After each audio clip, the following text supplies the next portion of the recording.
तो गाइस, जैसा कि पिछले पार्ट में हमने अभी तक देखा कि लाइट रैम को बोलकर मीसा को बचाने के लिए एल को मरवा देता है और मीसा की जान बचाने की वजह से रैम खुद भी मर जाती है। अब एल को मरे हुए 10 दिन हो चुके हैं और एल असली में कौन था और उसका असली नाम क्या था ये किसी को भी नहीं पता होता। और अब एल के मरने की वजह से लाइट का काम बहुत ही ज्यादा आसान हो चुका है और लाइट उन्हें बताता है कि उसने एक वॉइस फिल्टर बनाया है जो कि बिल्कुल वैसे ही काम करेगा जैसा रियोजाकी का करता था। और इस फिल्टर का यूज करके वो लोग पुलिस को ऐसा दिखाएंगे जैसे कि एल अभी भी जिंदा होता है और इसी वॉइस का यूज करके वो उन्हें ऑर्डर देगा। मात्सुदा लाइट को बोलता है कि वो एल की जगह ले ले। अब लाइट अपने मन में सोचता है एल के बिना तो भाई बिल्कुल भी मजा नहीं आ रहा, सब कुछ इतना इजीली हो रहा है क्या यार। एल की जगह लेने के लिए मान जाता है और उन सबसे कहते हैं कि उसे एक अलग रूम चाहिए काम करने के लिए और चीफ यागमी उसे एक अलग रूम दे देते हैं रेंट पर। और लाइट उन्हें कहते हैं कि हमें डेथ नोट को किसी ऐसी जगह पर छुपाना पड़ेगा जहाँ पर उसे कोई न ढूंढ पाए। अब इसके बाद लाइट मीसा के पास जाता है क्योंकि वो काफी दिन से उससे नहीं मिला होता। वो दोनों एक कॉफी शॉप में होते हैं और लाइट बहुत ही चुपचाप बैठा होता है, वो कुछ सोच रहा होता है अपने मन में। और मीसा उससे पूछती है कि क्या हुआ लाइट, तुम इतना चुप क्यों हो? और लाइट उसे बोलता है कि मीसा हमें एक साथ रहना शुरू कर देना चाहिए, मैंने पुलिस से कहकर एक रूम रेंट पर ले लिया है अलग से और हम लोग वहाँ पर बिल्कुल सेफ रहेंगे। और ये सुनकर मीसा बहुत ही ज्यादा खुश हो जाती है, ये अब मैं फाइनली तुम्हारे साथ रह सकती हूँ। अब थोड़ी देर बाद शाम हो जाती है और लाइट हेडक्वार्टर के टेरेस पर खड़ा होता है। रियूक लाइट से कहता है अच्छा तो वो एल मर गया क्या, अब तो मजा नहीं आएगा भाई बिल्कुल भी, अब तो तुम बहुत ही आसानी से कर लोगे सब कुछ, अब तो बहुत बोरिंग होने वाला है। लाइट बोलता है नहीं ऐसा नहीं है, अब मैं तुम्हें एक नए वर्ल्ड की क्रिएशन दिखाता हूँ।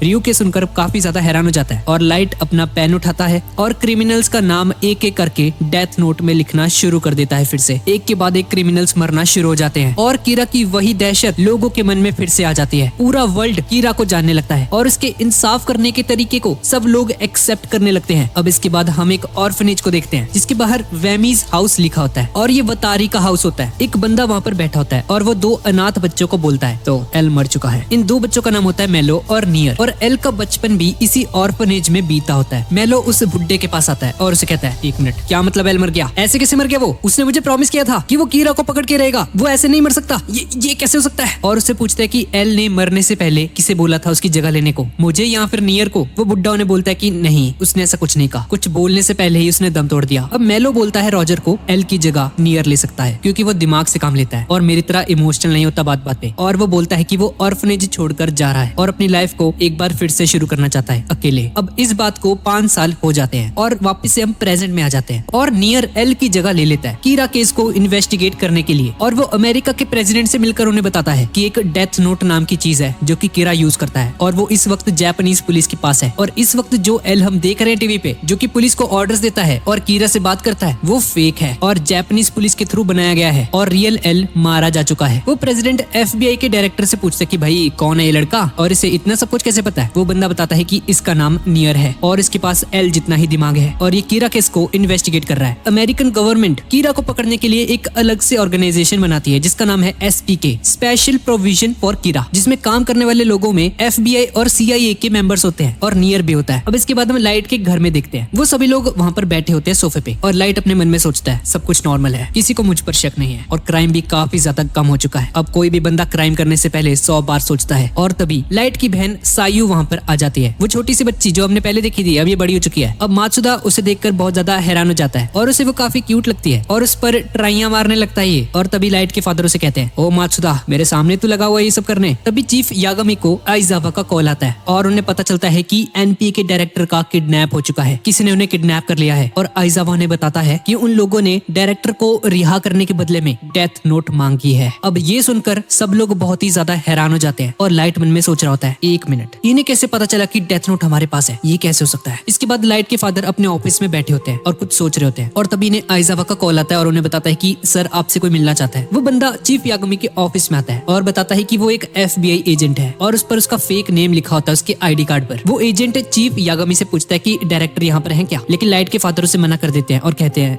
नहीं वो भी बाहर गए। तभी वो एजेंट बोलता है आप पुलिस वालों ने इस चीज को प्रूव कर दिया कि हम आप पर भरोसा नहीं कर सकते, इसलिए अच्छा होगा कि आप डेथ नोट हमें दे दो। ये सुनकर चीफ यागामी बहुत ही ज्यादा शॉक हो जाते हैं और उसे लगता है कि इन लोगों ने ही डायरेक्टर का किडनैप किया है और गुस्से में आकर उसका गला पकड़ने लगते हैं और पूछते हैं तेरी ऐसी की तैसी, कहाँ छुपाया तुमने डायरेक्टर को, बताओ मुझे कहाँ किडनैप किया तुमने उसे। पर एजेंट बोलता है कि क्या किस बारे में बात कर रहे हो तुम, मुझे नहीं पता, डायरेक्टर को किडनैप करने में FBI का कोई भी हाथ नहीं है। और ये सारी की सारी बातें नियर बैठा सुन रहा होता है अपने ऑफिस में और उसे पता चलता है कि NPA के डायरेक्टर को किसी ने किडनैप कर लिया है और ये कोई ऐसा बंदा है जिसे डेथ नोट चाहिए। अब नियर उस FBI एजेंट को ऑर्डर देता है कि वो उस उसे बताए चीफ यागमी को कि वो लोग उनकी हेल्प करेंगे डायरेक्टर को बचाने में और उस डेथ नोट को वो कभी बाद में ढूंढ लेंगे। अभी डायरेक्टर की जान बचाना बहुत इंपॉर्टेंट है। अब इसके बाद हम मेलो को देखते हैं और इसी ने डायरेक्टर का किडनैप करवाया था। FBI ने नहीं करवाया, इस बंदे ने करवाया है। अब मेलो उस डायरेक्टर के पास जाता है और उससे पूछता है अभी तो बताओ कौन कौन है इसमें शामिल। चीफ यागमी भी था ना तुम्हारे साथ? डायरेक्टर उसे बोलता है हाँ तुम सही कह रहे हो। अब ये सभी लोग डायरेक्टर को वहीं पे छोड़कर अंदर की तरफ चले जाते हैं और आपस में कुछ बात कर रहे होते हैं और तभी एक गुंडा इनका आकर इन्हें बताता है कि उस डायरेक्टर ने सुइसाइड कर लिया है। और मेलो समझ जाता है कि कीरा ने इस डायरेक्टर को मार दिया क्योंकि डायरेक्टर को सब कुछ पता था डेथ नोट के बारे में, कीरा केस के इन्वेस्टिगेशन में कौन कौन शामिल था, कौन कौन से ऑफिसर्स इसमें काम कर रहे थे। डायरेक्टर को इस सब की नॉलेज थी, इसलिए लाइट ने इसे मरवा दिया और मेलो समझ जाता है कि कीरा ने इसको मरवा दिया है। अब उसका एक और गुंडा जो होता है वो उसे पूछता है कि भाई अब क्या करेंगे हम, डायरेक्टर तो मर गया और इसके बदले हमने डेथ नोट मांगी थी, अब हम उनसे नेगोशिएट कैसे करेंगे। और तभी मेलो को आइडिया आता है कि वो चीफ यागमी की बेटी सायू को किडनैप करेगा और उसके बदले डेथ नोट को मांगेंगे। अब इस तरफ टास्क फोर्स में इन लोगों को डायरेक्टर और उस किडनैपर के बारे में कुछ भी पता नहीं चला होता। अब लाइट मन में सोच रहा होता है कि उसने डायरेक्टर को तो मार दिया है और अभी तक उन किडनैपर्स की कोई भी कॉल नहीं आई है, तो कहीं इसका मतलब ये तो नहीं है कि उन्होंने डील को कैंसिल कर दिया है क्योंकि डायरेक्टर मर चुका है। और तभी चीफ यागमी के फोन पर डायरेक्टर के फोन से कॉल आता है और आइजावा जल्दी से उस फोन को ट्रेस करने लगता है। अब वो किडनैपर जो कि असली में मेलो होता है वो बोलते हैं कि उस डील को हमने कैंसिल कर दिया है क्योंकि डायरेक्टर मर चुके हैं और अब वो लोग इस डील को सायू के बदले करेंगे, चीफ यागमी की बेटी के बदले में। अब ये सुनकर चीफ यागमी बहुत ही ज्यादा घबरा जाते हैं और मेलो ने बोलता है मैं चाहता हूँ कि तुम लोग पुलिस फोर्स की बिल्कुल भी मदद ना लो क्योंकि अगर तुमने ऐसा किया तो मैं तुम्हारी बेटी को मार दूंगा। और हाँ रुको, मैं तुम्हें डायरेक्टर की फोटो भेजता हूँ, उसने सुसाइड कर लिया है, मर गया है वो, ताकि तुम्हें मजाक न लगे ये सब। और इतना बोलकर वो फोन काट देता है और लाइट ये सब सुनकर बहुत ही ज्यादा गुस्से में होता है क्योंकि उसकी बहन को किडनैप कर लिया गया होता है। लाइट ने बिल्कुल भी उम्मीद नहीं की थी कि वो लोग इस हद तक पहुंच जाएंगे डेथ नोट को पाने के लिए। चीफ यागमी अपने घर पे फोन करते हैं और उनकी वाइफ उन्हें बताती है कि सायू अभी तक घर पे नहीं आई है और ये सुनकर चीफ यागमी और भी ज्यादा घबरा जाते हैं। लाइट सायू के फोन पर कॉल करता है लेकिन उसका फोन रोड के किनारे पर पड़ा होता है। अब दूसरी तरफ नियर को डायरेक्टर के डेथ की इंफॉर्मेशन मिल जाती है और नियर अपने दो ऑफिसर से पूछता है कि तुम्हें क्या लगता है किसने किया ये काम। एक ऑफिसर बोलता है कि मुझे लगता है ये किडनैपर्स ने मारा उसको और दूसरा ऑफिसर बोलता है हो सकता है ये कीरा का काम हो और नियर बोलता है बिल्कुल सही, ऐसा ही हुआ होगा। अगर हॉस्टेज ही जिंदा नहीं बचा तो पुलिस डेथ नोट का ट्रेड क्यों करेगी। और ऐसा करके कीरा ने उस डेथ नोट को गलत हाथों में पड़ने से बचा लिया है और अगर ये सचमुच कीरा का काम है तो हमारी सस्पेक्ट्स की लिस्ट बहुत ही ज्यादा छोटी हो चुकी है अब तो। और वो समझ आता है कि ये मेलो का काम है। अब वो उन्हें मेलो की फोटो दिखाता है और उनसे कहता है इस बंदे का पता लगा सकते हो, ये इस वक्त कहाँ पर है। और उस ऑफिसर को पता होता है इसके बारे में और वो नियर को बताता है कि हाँ सर, इसने 5 साल पहले एक ऑर्फनेज छोड़ दिया था। अब नियर मन में सोचता है कि ये मेलो बहुत ही ज्यादा हरामी टाइप है और इसका इसके इमोशंस पर कोई भी कंट्रोल नहीं है। और इस तरफ उन ऑफिसर्स को फिर से कॉल आता है मेलो का और मेलो ने बताता है तो अब मैं तुम लोगों को एक एड्रेस दे रहा हूँ लॉस एंजलिस का और तुम्हें उस डेथ नोट को वहाँ पर लेकर आना है और बदले में सायू को ले जाना। ये एक्सचेंज लॉस एंजलिस में होने वाला है और हाँ खबरदार अगर पुलिस फोर्स को बुलाया तुमने। अब लाइट के फादर बोलते हैं कि ये उनकी रिस्पॉन्सिबिलिटी बनती है कि वो उस डेथ नोट को लेकर जाए और अपनी बेटी को वापस लेकर आए और इसके जो भी कॉन्सिक्वेंसेज होंगे वो उन्हें झेलने को पूरी तरह से रेडी है। अब लाइट की सुनकर बहुत ही ज्यादा गुस्सा हो जाता है और कहता है नहीं डैड, हम ऐसा नहीं कर सकते, हमें कुछ प्लान बनाना होगा। अगर कुछ गड़बड़ हो गई तो उसमें आपकी जान भी जा सकती है। लेकिन उनके पास ज्यादा टाइम नहीं होता और इन्हें 2 दिन के अंदर अंदर लॉस एंजलिस पहुंचना होता है। और इस तरफ नियर FBI के डायरेक्टर को एक्सप्लेन करता है कि डायरेक्टर को कीरा ने मारा है, ना कि उन किडनैपर्स ने। और तभी लाइट FBI के डायरेक्टर को एल बन के कॉल करता है और उनसे पूछता है कि क्या वो उनकी हेल्प कर सकता है डायरेक्टर के मर्डर को सॉल्व करने में। नियर FBI के डायरेक्टर से कहता है सर 1 मिनट, मुझे फोन देंगे प्लीज। अब नियर लाइट को बोलता है कैसे हो एल नंबर 2। ये सुनकर ही ज्यादा शॉक हो जाता है और बोलता है क्या मतलब है तुम्हारा एल नंबर 2 से, कौन बोल रहे हो तुम। नियर बोलता है अबे ओ ड्रामे मत कर, मैं SPK का मेंबर हूँ और मुझे तेरे बारे में सब कुछ पता है और उसके टॉप 7 मेंबर्स को ये बात पता है कि एल मर चुका है। अब लाइट सोच रहा होता है कि इन लोगों को कैसे पता चली ये बात कि ये लोग है कौन। और नियर उसे कहता है तो अब एल तो मर चुका है तो तुम मुझे एन बोल सकते हो। अब लाइट को इस बंदे से बात करके ऐसा लग रहा होता है जैसे कि वो अभी भी एल के साथ ही बात कर रहा होता है, लेकिन इस वक्त लाइट को सायू की जान बचानी होती है, इसलिए वो नियर से हेल्प मांगता है और उसे बताता है हाँ तो मिस्टर एन, डायरेक्टर की मौत के बाद चीफ यागमी की डॉटर सायू को किडनैप कर लिया गया है और उसे उन्हीं लोगों ने किडनैप किया है जिन्होंने डायरेक्टर को मारा है और उन लोगों ने लॉस एंजलिस में ट्रेड करने को बोला है। और नियर उसे बोलता है अच्छा तो क्या ट्रेड से तुम्हारा मतलब डेथ नोट से है क्या। लाइट बोलता है हाँ तुम्हें पता है ना सब कुछ, उन्होंने बदले में डेथ नोट मांगी है। नियर बोलता है तो ठीक है एल नंबर 2, मैं तुम्हारी हेल्प करूंगा, जितने हो सके उतने ऑफिसर्स लॉस एंजलिस में भेजता हूँ अपने और साथ ही साथ पूरी सिटी को सैटेलाइट से मॉनिटर भी करेंगे। नियर बोलता है कि उन्हें लोगों की लाइफ की चिंता भी होनी चाहिए और इस वक्त वो डेथ नोट से ज्यादा सायू की जान बचाना ज्यादा इंपॉर्टेंट है। अब चीफ यागमी लाइट के पास आते हैं और उसे कहते हैं लाइट बच्चे, मुझे अपनी जान की कोई परवाह नहीं है लेकिन प्लीज तुम सायू को बचा लो। लाइट बोलता है डैड ये कैसी सी बातें कर रहे हो आप? आपको कुछ नहीं होगा, चिंता मत कीजिए आप।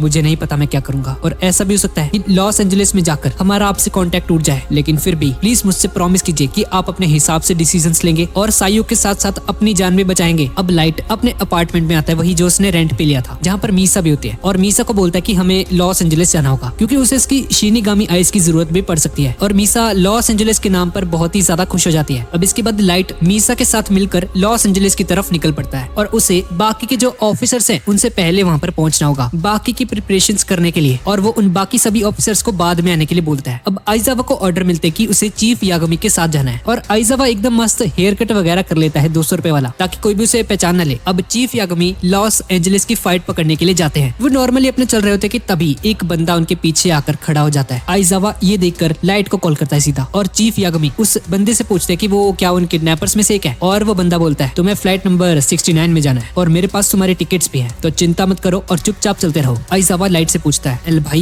यहाँ पे एक बंदा आया है, यहाँ पर चीफ यागमी के ठीक पीछे खड़ा है, वो क्या करूँ मैं, इसको अरेस्ट कर लूँ क्या? लेकिन लाइट उसे बोलता है नहीं, अभी तुम कोई भी स्टेप मत लो, बस उन लोगों पर नजर रखे रहो। और लाइट उसे पूछता है कि ये फ्लाइट कहाँ पर जा रही है जहाँ पर ये बंदा उन्हें लेके जा रहा है, और आइजावा उसे बताते कि ये फ्लाइट भी लॉस एंजलिस जाने वाली है। अब चीफ यागमी एरोप्लेन के अंदर आकर बैठ जाता है और उसके साथ वो किडनैपर भी बैठा होता है। दरअसल ये एक दूसरी फ्लाइट होती है। अब उस फ्लाइट के पायलट को एयर ट्रैफिक कंट्रोल द्वारा बताया जाता है कि वो लोग गलत रूट पर जा रहे हैं, लेकिन पायलट बोलता है पता है मुझे, मैं जानबूझकर लेके जा रहा हूँ गलत रूट पर, क्योंकि हमें एक पैसेंजर को कहीं और ड्रॉप करना है, चिंता मत करो ये कोई हाईजैकिंग नहीं है, लेकिन अगर तुम लोगों ने हायर अथॉरिटीज को कुछ भी बताया तो मैं इस प्लेन को क्रैश कर दूंगा। अब ये खबर न्यूज में भी आ जाती है और आइजावा लाइट को सारी इन्फॉर्मेशन देता है और बताता है कि वो लोग चीफ यागमी को कहीं और ड्रॉप कर रहे हैं। अब लाइट बहुत ही ज्यादा गुस्से में होता है और सोच रहा होता है कि उसने फ्लाइट में एंटर करने से पहले फ्लाइट के पायलट्स जिसमें चीफ यागमी जाने वाले थे पहले, उन पायलट्स के बारे में सारी इन्फॉर्मेशन इकट्ठी कर ली होती है, और उसे उन दोनों पर शक नहीं हुआ था, और वो समझ आता है कि उन किडनैपर्स ने पक्का इन पायलट्स को डरा धमका कर अपनी साइड कर लिया होगा, और अब ये लोग चीफ यागमी को कहीं और लेकर जा रहे हैं। अब लाइट FBI के डायरेक्टर को कॉल करता है और उसे कहता है कि वो नियर से उसकी बात करवाए, और लाइट नियर से कहता है तो मिस्टर एन, तुम्हें सारी इन्फॉर्मेशन तो मिली गई होगी फ्लाइट के रिगार्डिंग, मैं बस तुमसे इतना चाहता हूँ कि तुम हायर अथॉरिटीज को कॉल करके बोलो कि वो उस फ्लाइट पर कोई भी एक्शन ना ले, क्योंकि उस फ्लाइट में चीफ यागमी है उसके फादर, और नियर इस बात के लिए मान जाता है। अब उस फ्लाइट के अंदर चीफ यागमी को कॉल आता है उसी मेलो का, और मेलो से बोलता है हाँ तो मिस्टर यागमी, दरअसल मैंने आपसे सॉरी बोलने के लिए फोन किया था, मुझे आपकी या आपकी बेटे की कोई चिंता नहीं है, मुझे कोई फर्क नहीं पड़ता तुमसे, मुझे तो बस वो डेथ नोट चाहिए, और तुम्हारे साथ जो स्ट्रेंजर बैठा हुआ है तुम्हें बस उसकी सारी बातों को मानना है, अगर तुम ऐसा करोगे तो किसी को कुछ नहीं होगा, ये मेरा प्रॉमिस है तुमसे। अब चीफ यागमी मन में सोच रहे होते हैं कि वो एक क्रिमिनल को अपनी बेटी के बदले में नोटबुक देने वाला है जिसे उसने पहले कभी देखा भी नहीं है, और हो सकता है कि ये बंदा उस डेथ नोट का बहुत ज्यादा मिसयूज करे, और वो बहुत ही ज्यादा कंफ्यूज हो रहे होते हैं कि उन्हें क्या करना चाहिए, क्या उस डेथ नोट को दे दे क्या उस स्ट्रेंजर के हाथ में, या अपनी बेटी को मरने दे। अब वो फ्लाइट लैंड हो जाती है किसी डेजर्ट वगैरह के बीच में, एकदम रेगिस्तान टाइप कुछ होता है, और तभी एक बेसमेंट टाइप कुछ ओपन हो जाता है वहाँ पर, और मेलो चीफ यागमी को अंदर जाने के लिए बोलता है उस बेसमेंट के। नियर ये देखकर बहुत ही ज्यादा हैरान हो रहा होता है। अब लाइट मन में सोचता है कि पक्का उन किडनैपर्स ने इस चीज को पता लगा लिया होगा कि हम लोग उन्हें सैटेलाइट से मॉनिटर कर रहे होंगे, इसलिए उन्होंने अंडरग्राउंड कर दिया सब कुछ और ये बेसमेंट बना दिया। ये किडनैपर तो मेरी सोच से भी ज्यादा स्मार्ट निकला। अब चीफ यागमी उस बेसमेंट के अंदर आ जाते हैं और थोड़ी आगे चलकर वो साइयो को देखते हैं जो कि एक कांच के दरवाजे के अंदर कैद होती है, और उसे देखकर चीफ यागमी जल्दी से उसके पास जाने लगते हैं, लेकिन तभी एक बंदा गोलियां चलाने लगता है उस पर, और उन गोलियों की आवाज सुनकर चीफ यागमी और उसकी डॉटर बहुत ही ज्यादा डर जाते हैं। अब गोलियों की आवाज शांत होने के बाद वो दोनों अपने सामने एक बंदे को खड़ा हुआ देखते हैं, और वो बंदा इन्हें बताता है चिंता मत करो, ये ग्लास एकदम बुलेट प्रूफ है, इस डोर को इस तरह से बनाया गया है कि जब इस डोर को घुमाया जाएगा तो उसकी बेटी ऑटोमेटिकली उसके पास आ जाएगी और डेथ नोट मेरे पास। और हाँ, अगर तुमने कोई भी हरकत करी और अगर तुम इस ट्रेड के लिए मना कर देते हो अभी, तो मैं इस होल से तुम्हारी बेटी के ऊपर गोली चलाकर इसे अभी मार दूंगा। अब इसके बाद मेलो चीफ यागमी को ऑर्डर देता है कि वो उस डेथ नोट को खोलकर आधी नोटबुक को उस होल के अंदर डाले। चीफ यागमी बिल्कुल ऐसा ही करते हैं, और इस तरफ लाइट ने 4 लैपटॉप खोले होते हैं, लेकिन फिर भी उसे कुछ भी पता नहीं चलता कि उस बेसमेंट के अंदर चल क्या रहा है। उसका सैटेलाइट वाला प्लान पूरी तरह से फ्लॉप हो जाता है और मन में सोचता है शिट, मैं कुछ नहीं कर पा रहा यार, क्या है ये,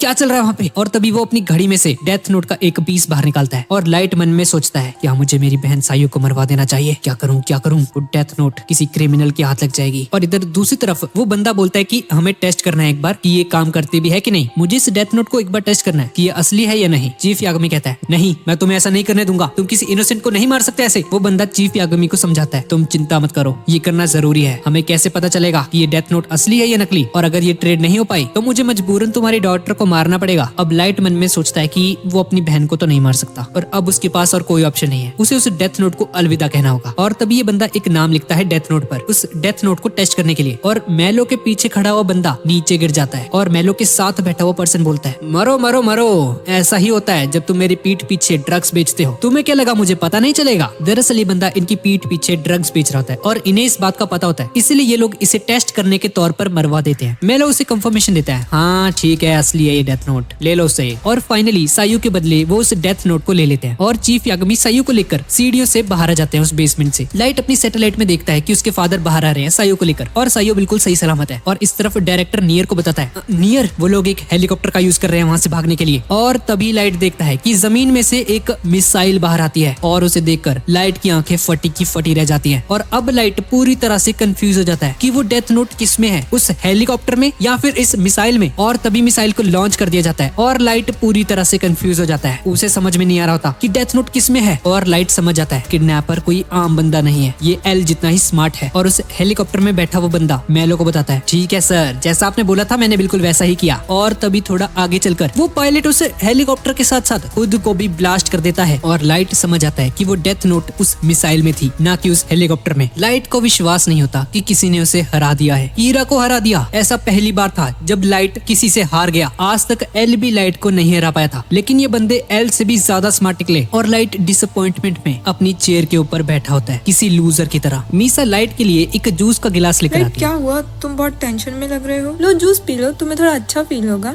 लेकिन लाइट हाथ मारकर उसे नीचे गिरा देता है। नियर अब मन में सोच रहा होता है कि तक वो मिसाइल लैंड हो चुकी होगी और मेलो को वो डेथ नोट मिल चुकी होगी और उसे पता है कि अब वो किसे मारने वाला है और इससे उसका मतलब खुद से होता है। और तभी FBI का डायरेक्टर नीचे गिर जाता है, उसे हार्ट अटैक आ जाता है। मेलो मुस्कुराते हुए उन सभी का नाम लिख देता है डेथ नोट के ऊपर और डायरेक्टर के साथ साथ उसके साथ के सभी मेंबर्स एक एक करके मरने लगते हैं। नियर लाइट को कांटेक्ट करता है और उसे बताता है कि उसके साथ के जो भी ऑफिसर्स थे जो उसके साथ काम कर रहे थे वो सब मर चुके हैं। और वो लाइट को ब्लेम करता है और बोलता है ये सब कुछ तुम्हारी वजह से हुआ है लाइट। और लाइट बोलता है ना भाई ना, इसमें मेरी कोई गलती नहीं है, अगर मेरी जगह तुम होते और तुम्हारी बहन को कोई किडनैप कर लेता तो क्या तब भी तुम ये बोलते। और नियर बोलता है अब लड़ने से कोई फायदा नहीं है, हमें साथ मिलके काम करना होगा। और नियर लाइट को बता देता है कि इसके पीछे कौन है और ये सब कुछ मेलो का काम है। लाइट उससे पूछता है कि ये मेलो कौन है और नियर उसे बताता है कि उसे उसका असली नाम तो नहीं पता है, ना ही उसके पास उसकी कोई फोटो वगैरह है, लेकिन वो इतना जानता है कि वो आज से 5 साल पहले एक ऑर्फनेज में रहता था और वेमिस हाउस नाम की एक जगह पर रहता था। और तभी लाइट को याद आता है कि वेमिस हाउस वही जगह है जो कि वतारी ने बनाई थी, एल के पार्टनर ने। और नियर उसे ये भी बताता है कि ये जो मेलो है ना वो एक गेम खेल रहा है कि कौन कीरा को सबसे पहले पकड़ेगा, वो या फिर नियर। अब इसके बाद हम शिनिगामी वर्ल्ड में देखते हैं और एक शिनिगामी जिसका नाम सिद्धू है वो एक दूसरे शिनिगामी को बताता है कि भाई मेरी डेथ नोट गुम हो गई है, तुमने कहीं देखी क्या। और वो शिनिगामी होता है जो दूसरा, वो उसे बताता है कि हाँ भाई तुम्हारी जो डेथ नोट थी ना वो रियूक ने ले लिया और वो नीचे है अभी अर्थ पे, तो अब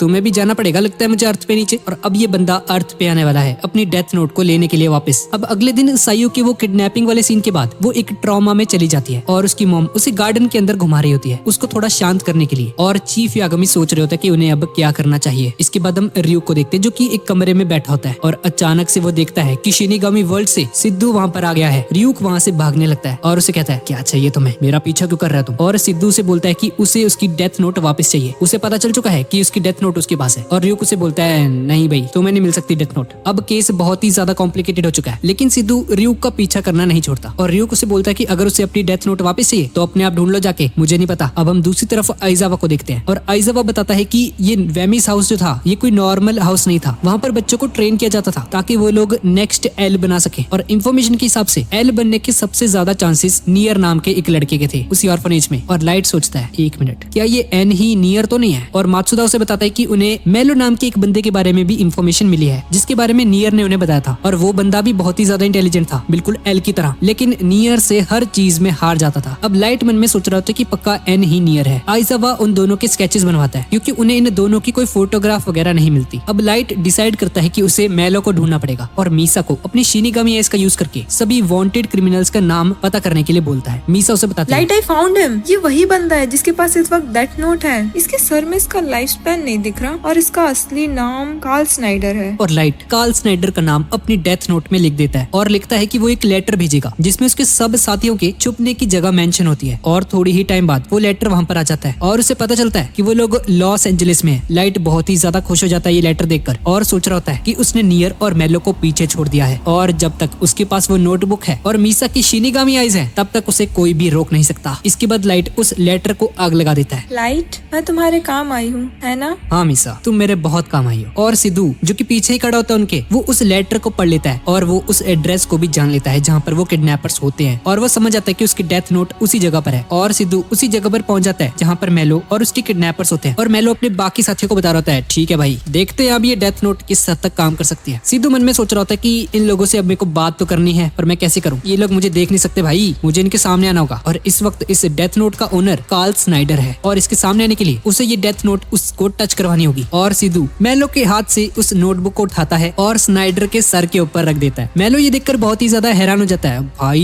ये क्या हुआ, ये क्या, ये उड़ने भी लग गई अब। और बोलता है, ओ भाई सुन सुन, ये नोटबुक अभी मेरे हाथों से उड़ गई ऐसे। उसके साथ जो बैठा होता है वो उसे बोलता है, अरे भाई ये ऐसी नोटबुक है जो लोगों को मार भी सकती है, अब मुझे कोई हैरानी नहीं होती, मेरा हो गया भाई, मैंने बहुत देख लिया। तभी स्नाइडर बहुत जोर जोर से चिल्लाने लग जाता है और कहता है, भाई अभी ये कौन है, ये कौन है भाई। और उसके साथ ही जो उसके मेंबर्स होते हैं उन्हें लगता है ये पागल हो गया भाई, क्या हो गया इसे, इसको भूत दिख रहे हैं, क्या हो रहा है ये, मैं एक शिनिगामी हूँ और मैं अपनी मर्जी से यहाँ पर आया हूँ और मैं अपनी डेथ नोट वापस लेने आया हूँ यहाँ पर। और अगर तुम नहीं चाहते कि बाकी के तुम्हारे साथी तुम्हें पागल समझे तो तुम एक काम करो, अपनी डेथ नोट को उनसे टच करवाओ और ये सभी लोग मुझे देख पाएंगे। अब स्नाइडर उन सभी को कहता है कि भाई जल्दी से टच करो इस बुक को, इधर आओ जल्दी टच करो इसे। और वो सभी लोग इस बुक को टच करते हैं और उस बुक को टच करते ही वो सभी लोग उसे देख लेते हैं और डर के मारे सभी लोग उस पर गोलियां चला देते हैं। और सिद्धू ने बताता है, मैं एक शिनिगामी हूँ और तुम मुझे नहीं मार सकते। और ये देखकर वो सभी के सभी लोग बहुत ही ज्यादा हैरान हो जाते हैं। और दूसरी तरफ लाइट र्यूक को बोलता है कि वो डेथ नोट की ओनरशिप को छोड़ रहा है और र्यूक को बोलता है कि वो उस बंदे को फॉलो करे जिसे उसने इस डेथ नोट को देने के लिए बोला है। और लाइट मीसा को बोलता है कि वो उसको अपनी वाली डेथ नोट दे दे ताकि वो उसके टच में रहे और अपनी सारी की सारी जो उसकी मेमोरीज हैं वो भूले ना। और लाइट मीसा को बोलता है कि अब से उसे कीरा का काम संभालना होगा और वो उसे बहुत सारे पेजेस भी देगा जिससे कि वो अपना काम नॉर्मली कर पाएगी। और मीसा उसके लिए मान जाती है। और इस तरफ सिद्धू उन सभी को बता देता है कि ये जो रूल्स लिखे हुए हैं आखिरी में ये फेक है सबके सब, जो कि वही 13 दिन वाला रूल था वो एक फेक था। सिद्धू बोलता है कि उसके हिसाब से किसी शिनिगामी ने मजाक करने के लिए लिखे हैं बस, ये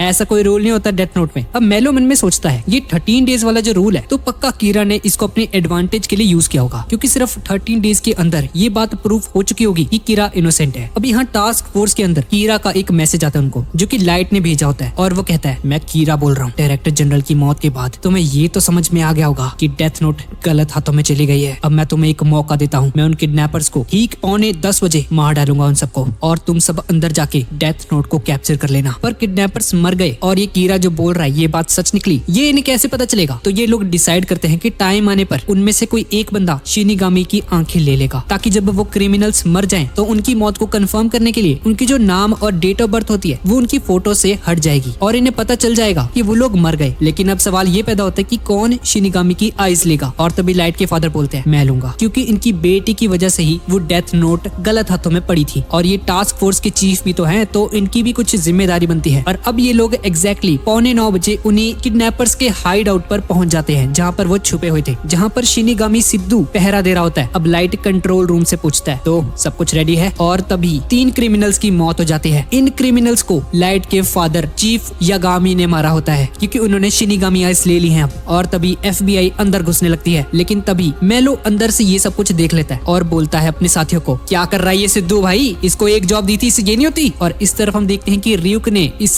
सिद्धू का मुंह बंद कर रखा होता है और उसे बोलता है, तुम्हें डेथ नोट चाहिए ना, चुपचाप अपना मुंह बंद रखो। सिद्धू ओए हिलियो मत जरा भी, तू तेको मार दूंगा वरना। और तभी टास्क फोर्स अंदर आ जाती है और मिस्टर यागामी डेथ नोट और मेलो दोनों को कैप्चर कर लेते हैं। और मेलो चीफ यागामी को धमकी देता है कि अगर वो यहाँ से नहीं गया तो वो पूरी बिल्डिंग को उड़ा देगा धमाके से और सबके सब लोग मारे जाएंगे। लाइट समझ आता है कि यही बंदा है मेलो और चीफ यागामी से बोलता है, तुम्हें जिंदा छोड़ के हमने बहुत बड़ी गलती कर दी। चीफ यागामी मेलो का असली नेम उसके सर के ऊपर लिखा हुआ देख पा रहे होते हैं क्योंकि उनके पास अब शिनिगामी आइस थी और बोलते हैं, तुम्हारा असली नाम मिहेल कील होता है। और ये सुनकर मेलो बहुत ही ज्यादा घबरा जाता है। चीफ मेलो को बोलते हैं कि वो प्रॉमिस करते हैं कि अगर वो खुद को सरेंडर कर देगा तो वो उसका रियल नेम अपनी डेथ नोट पर नहीं लिखेगा और उसे नहीं मारेगा इसी वक्त। पर इस तरफ लाइट ये सुनकर बहुत ही ज्यादा गुस्सा हो जाता है और कहता है, इसको मार भी दो यार, इतना टाइम लगा रहे हो आप लोग, जल्दी मारो इसे, क्या कर रहे हो डैड। और तभी चीफ यागामी नोटबुक को ओपन करता है और उसे एक आखिरी वार्निंग देते हैं, मैं तुम्हारा नाम लिख दूंगा इस डेथ नोट में, उस बॉम्ब को नीचे रखो, तुम कोई फायदा नहीं है, सब लोग मारे जाएंगे। और तभी पीछे एक बंदा जो कि मरने की एक्टिंग कर रहा होता है वो एक गन उठाकर चीफ यागामी के ऊपर फायर कर देता है, जिसकी वजह से चीफ यागामी बहुत ही ज्यादा घायल हो जाते हैं और नीचे गिर जाते हैं। लेकिन फिर भी चीफ यागामी ने वो डेथ नोट इतनी इतनी जोर से पकड़ी होती है कि वो बंदा उनके हाथों से वो डेथ नोट को छुड़ा ही नहीं पाता। और तभी पीछे पुलिस आ जाती है और उस बंदे को शूट कर देती है और मेलो को भी कहती है सरेंडर कर दो इसी वक्त। लेकिन मेलो सरेंडर करने के बजाय बटन दबा देता है, जिससे कि उस पूरी बिल्डिंग में धमाका हो जाता है और सभी लोग मर जाते हैं। और एक ऑफिसर उसे बताता है लाइट वो मेलो भाग गया है और तुम्हारे फादर बहुत ही ज्यादा घायल हो चुके हैं। और इस पूरे इंसिडेंट के बाद हम देखते हैं कि चीफ यागामी बहुत ही ज्यादा घायल हो जाते हैं और उन्हें हॉस्पिटल में एडमिट कर दिया जाता है। लाइट के फादर के पास अभी भी शिनिगामी आईज होती है और वो लाइट को बताते हैं लाइट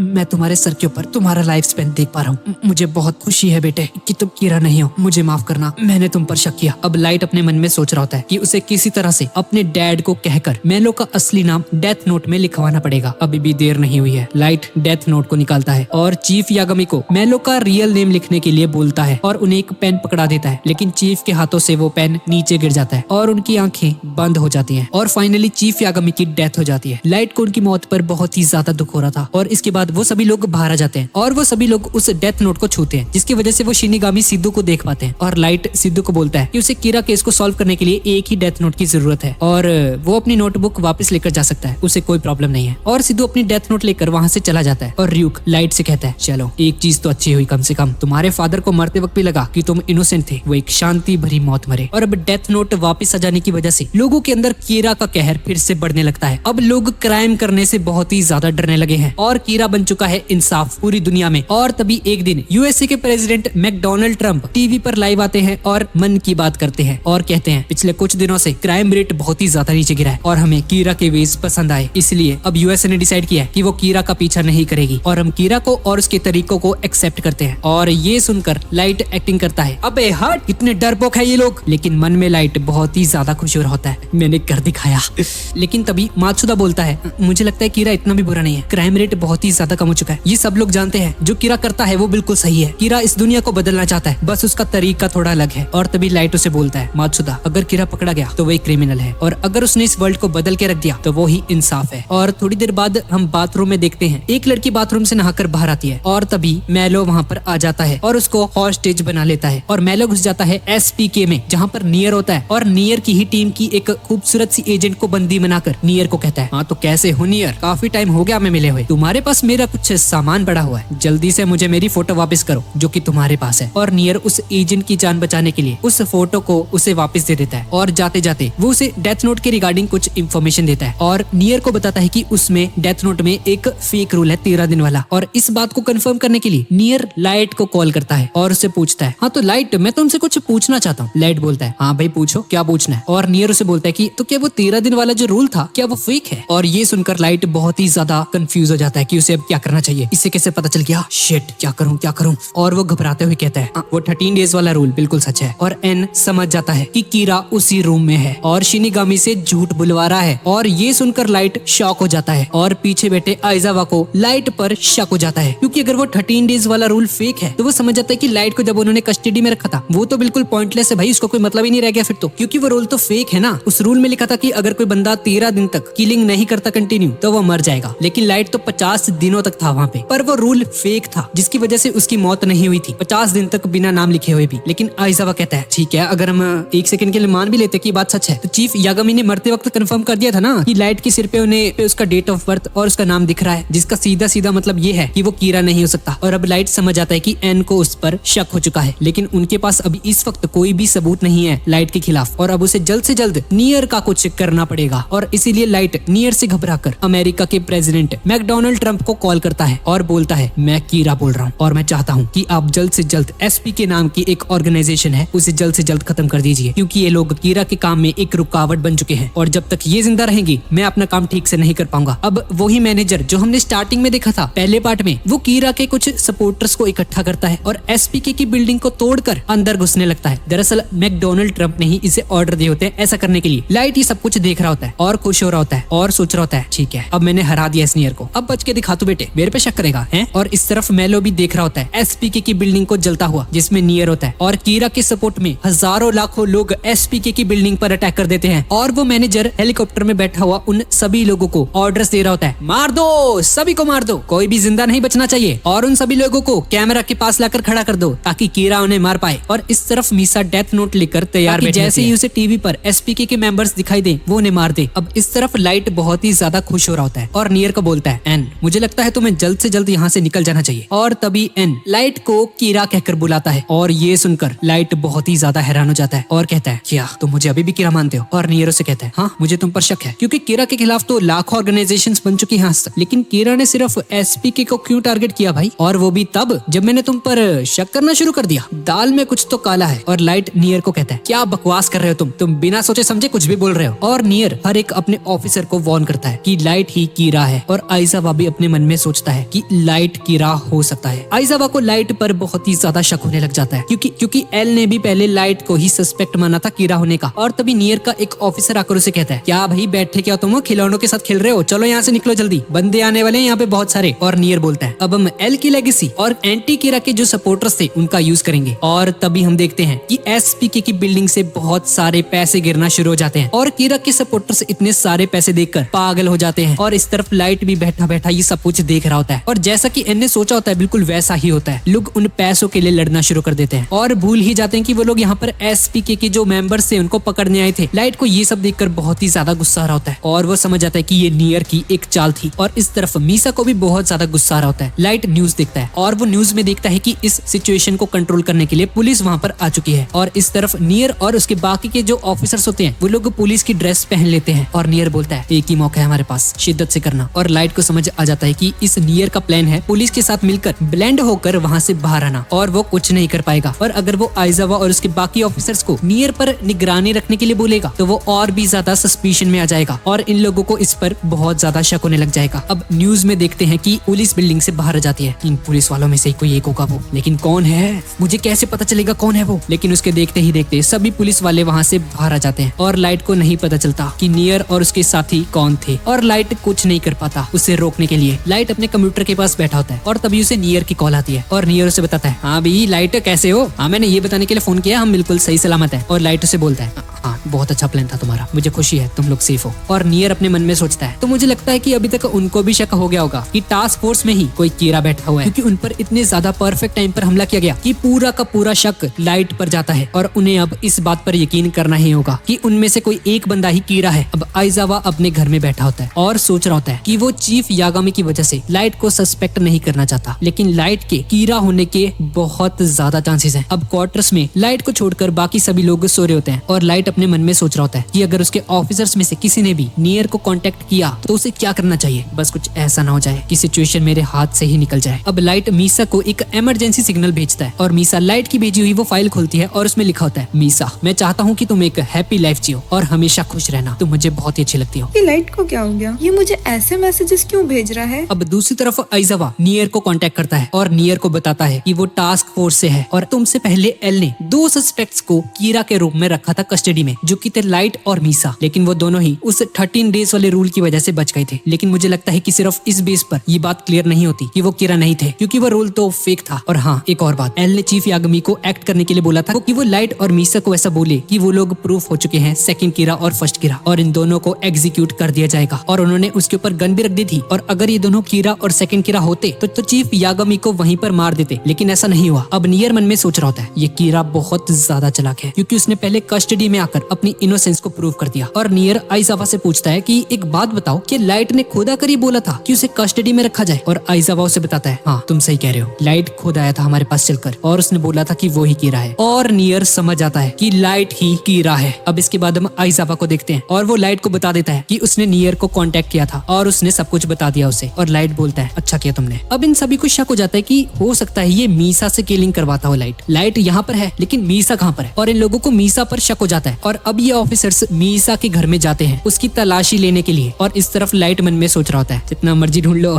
कर लो भाई, जितनी करनी है तुम्हें तलाशी लेनी है ले लो, पर वो डेथ नोट तुम्हें कभी नहीं मिलेगी। और इस तरफ उसके घर में उन लोगों को मीसा के घर में कुछ नहीं मिलता 1 घंटे तक तलाशी करने के बाद भी। और आइजावा बोलता है कि उन दोनों में से किसी एक को मीसा के साथ यहाँ पर रुकना चाहिए, क्योंकि उन लोगों को अभी भी उस पर शक होता है, या फिर इन दोनों में कुछ और ही चल रहा है, बहाने मार रहे हैं बस, ये मीसा के साथ रुकना है बस इन्हें। अब आइजावा वापस हेडक्वार्टर आता है और लाइट को बताता है कि उन्हें मीसा के घर में कोई भी नोटबुक नहीं मिली। और लाइट आइजावा से कहता है, भाई तुम्हें जितना शक करना है मेरे पे करो, और मीसा के साथ तुम्हें जितनी देर रहना है तुम रह सकते हो। और तभी टीवी पे उसी मैनेजर का शो चलना शुरू हो जाता है। वो अब कीरा के खिलाफ हो चुका है और ये देखकर लाइट को बहुत ही ज्यादा गुस्सा आ जाता है और सोचता है कि उसे जैसे ही मौका मिलेगा वो इस मैनेजर को मार देगा। और तभी हम एक नए बंदे को देखते हैं जिसके पास डेथ नोट होती है और शिनिगामी आइज भी होती है, और वो एक एक करके उस मैनेजर के शो पर जो भी लोग आते हैं उन्हें मारने लग जाता है और आखिर में उस मैनेजर को भी मार देता है। अब आइजावा ये देखकर बहुत ही ज्यादा शॉक हो जाता है और सोच रहा होता है, भाई ये क्या हो रहा है, शिट, लाइट तो मेरे सामने बैठा है, तो ये कौन मार रहे हैं, ये कैसे हो सकता है भाई। और हम देखते हैं कि ये लाइट का ही एक प्लान होता है और ये जो बंदा था इसका नाम मिकामे है। इस बंदे के आइडियाज कीरा के आइडियाज से बिल्कुल मैच करते हैं। अब लाइट ने जो मीसा को मैसेज भेजा होता है पहले, उसमें लिखा होता है कि मीसा अपने डेथ नोट की ओनरशिप को गिव अप कर दे और अपनी मेमोरीज को इरेज करने से पहले मिकामे नाम के एक बंदे को दे दे। और उस लेटर पर उस बंदे का एड्रेस भी लिखा होता है। और जैसा कि लाइट ने बोला था, मीसा बिल्कुल वैसा ही करती है और मीसा के डेथ नोट को मिकामे को दे देता है, जिसकी वजह से मीसा को डेथ नोट के बारे में कोई भी नॉलेज नहीं होती है और उसे पूछताछ करने पर भी मीसा उन्हें कुछ नहीं बता पाई थी पहले। लाइट ने मिकामे को एक शो पर ढूंढा होता है जिसमें ये साफ दिखाई दे रहा होता है कि मिकामे पूरे दिल से कीरा को सपोर्ट करता है और उसे अपना भगवान मानता है। और उस नोटबुक को देखकर जो लाइट ने मीसा के थ्रू उसे दी थी, उसे देखकर वो समझ आता है कि खुद कीरा ने पर्सनली उसे चूज किया है सोसाइटी से क्राइम को मिटाने के लिए और इविल लोगों को इस बुक से पनिश करने के लिए। और इस सीरीज का तीसरा पार्ट यहीं पे खत्म हो जाता है। तो गाइज यही थी आज की वीडियो, और अगर आपको इसका अगला पार्ट चाहिए तो प्लीज इस वीडियो पर 6000 लाइक्स का टारगेट पूरा कर देना।